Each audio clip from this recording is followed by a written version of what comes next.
Welcome to Prince Short and House. Exercise number 131, Sir Happy Singh. 120 words a minute. Ready? Start. Sir, I would like to say that it would be a threat to Indian economy. I have some serious concerns about FDI in retail market. Retailing in India is one of the pillars of its economy and accounts for 14 to 15% of its GDP.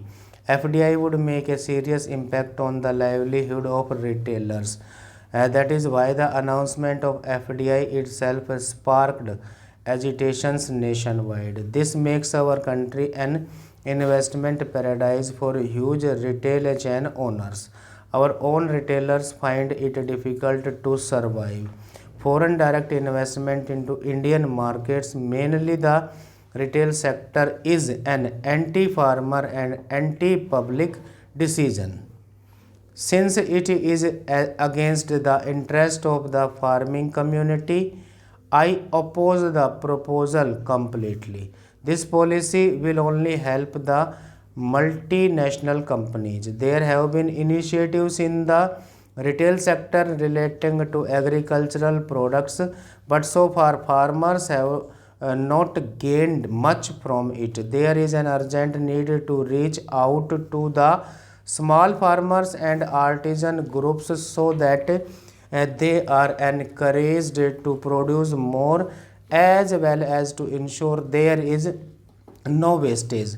If FDI comes, these people of weaker sections would lose their bread and butter. If it could provide easy access to big multinationals in controlling the market, it will in no way help in uplifting the economic conditions of the farmers.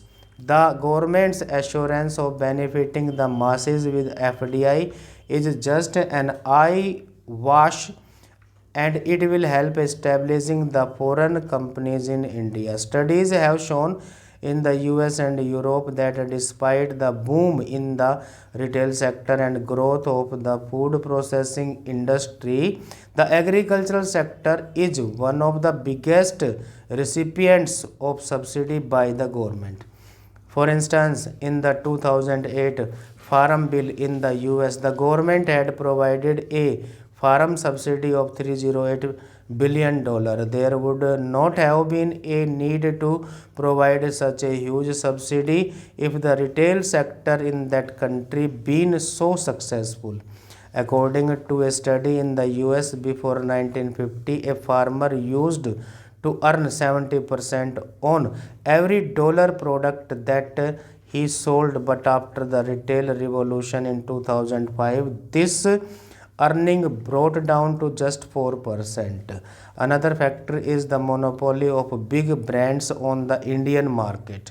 FDI would have a huge impact on the sale and profit margin of Indian farmers. Government has laid down the guidelines that the single brand retailer must source 30% of its goods from India. But there is no information about what are the goods that are sourced domestically. Normally, big companies have the tendency of overpowering the market by purchase of good at a low price from foreign countries and sell the same in developing countries to earn huge profit. In such scenario, domestic production and its producers would be at a loss. In this way, large companies exercise monopoly. These large companies might even replace the commission agents that exist in the Indian farm sector, and the plight of the farmer could be worse with FDI in multi-brand retail. Therefore, I urge upon the union government to look into all these aspects and take suitable measures to protect the interest of our farmers, retailers and consumers by not allowing the FDI in retail sector. Sir, I am of the opinion that this move would affect the interest of local traders. The government has taken a hasty decision without any measure to safeguard their interest. It should not have happened. Decision of the government to allow FDI in retail sector itself made it clear that it has forgotten the importance of the retail industry. It has failed to realize that retail industry is not a mere form of business in India, but it is a mean of livelihood for several thousands of people who have not been able to secure a proper job. This is the reason why I oppose the FDI. If FDI comes, then the rate of unemployment would rise further. Poverty, suicide of farmers, inequality, and other socio-economic problems would arise out of it. When store chains like Walmart rose a threat to our domestic retail chains like Pantaloons, Reliance Press, etc., it might sweep off the local retailers from the entire market. FDI promises to create around 2 million jobs in the country, whereas India's retail and logistic industry already employs about 40 million Indians, many of whom stand a threat of losing their jobs. Another factor is the monopoly of big brands on the Indian market.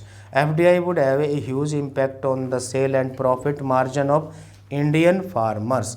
Government has laid down the guideline that the single brand retailer must source 30% of its goods from India. Now, reading the trends of market, chain store owners have the tendency of overpowering the market and exercise monopoly. There is an urgent need to reach out to the small farmers and artisan groups so that they are encouraged to produce more as well as to ensure there is no wastage. Stop.